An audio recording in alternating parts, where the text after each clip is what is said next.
Welcome back to Under the Tides, powered by the one and only Heroes Comics here in Fresno at Shaw and Highway 41. I'm Rash in the Morning Blaze here at 105.1 The Blaze. And look, I know a lot of people have a lot of opinions on the Marvel versus DC movies that have been in theaters lately, whether it's Batman versus Superman, Avengers, or Justice League. But when it comes to what's happening on the small screen, on TV, man, DC is knocking it out of the park. The shows that are on the CW right now, well, really, there's a lot of them. They just had another one last night with Black Lightning. It's become kind of the Hall of Justice of TV. They have enough superheroes to put one on every night of the week. Some nights, too. And they're really, really good. Last night was the mid-season premiere of The Flash and the series premiere for Black Lightning. Both shows that were on last night were really, really good. I don't want to spoil them for you if you haven't seen them yet, other than just to say that I really, really have enjoyed this season of The Flash.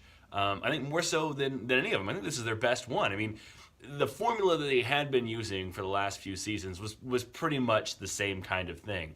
The Flash needs to run faster to beat whoever it is that he's up against, usually another speedster, whether it was Reverse Flash or Savitar or Zoom. It was all kind of the same story, someone who was faster than him. This season, it's not that at all. We talked about this at the season premiere with the Thinker being the villain. It's been really interesting to see how they've developed this character and their team when the Flash can't beat his enemy just simply by running real fast.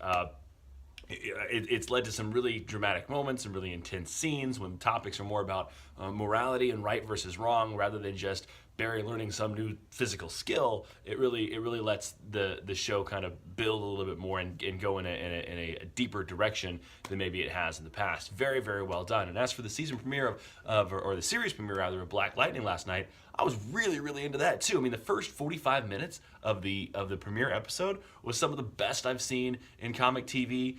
I mean, ever really. I mean, it was really, really good. I do have some issues with the costume, but I mean, they are staying kind of true to what his costume looked like. It was always kind of psychedelic and weird.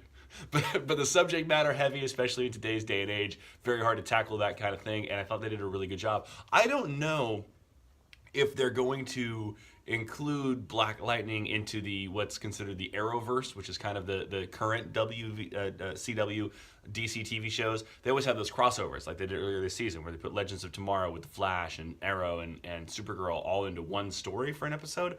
I don't know if he's going to be part of their universe or not, because the tenor of that show seems to be a lot darker. I mean, it doesn't seem to. The other shows all kind of have the same vibe, if that makes any sense. They all kind of seem to operate in the same world. Even with Arrow being a darker show, they're all kind of a little bit more humorous. This didn't have a lot of jokes in it, and maybe it was just because it was the premiere episode. I don't really know, but it didn't seem to fit the same vibe as those shows. So it'll be interesting to me to see if they do try to roll that into some kind of crossover as well. Another thing that's interesting to me about Black Lightning and how they started this was that they decided to start this tale in the middle. Remember when we did the Black Lightning Out of the Tights a few months back when the show was coming out? I kind of gave you a rundown of who he is, what his powers are, where he comes from. They're not doing an origin of Black Lightning. What they've done is they've kind of taken his story in the middle where he's been gone for 9 years and now he's coming back. So he's already an established character in the city in which he's from. Suicide Slums is where he's from in the comic book. It's a different town they're using now, so it's not tied to Superman like it was in the comic books.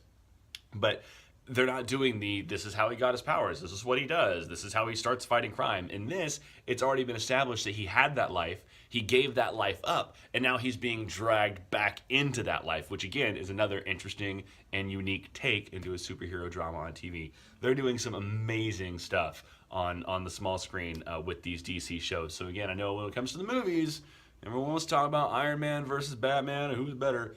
You can have that debate if you want, but when it comes to TV, these shows are really, really, really good. And I'll put them up. I know Daredevil and Punisher, they're on Netflix or Marvel properties, Disney, and they're really good too, but that's a different kind of environment. What these TV shows do fits to me more what comic books do when they're so episodic. You know, that's how comics are written. You have to buy 6, 7 books just to get one story.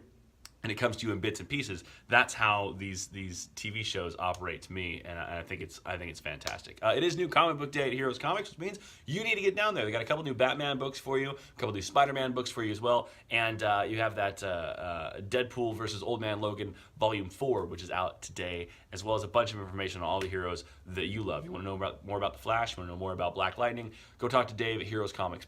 On Shaw, just east of Blackstone on Highway 41, right here in Fresno.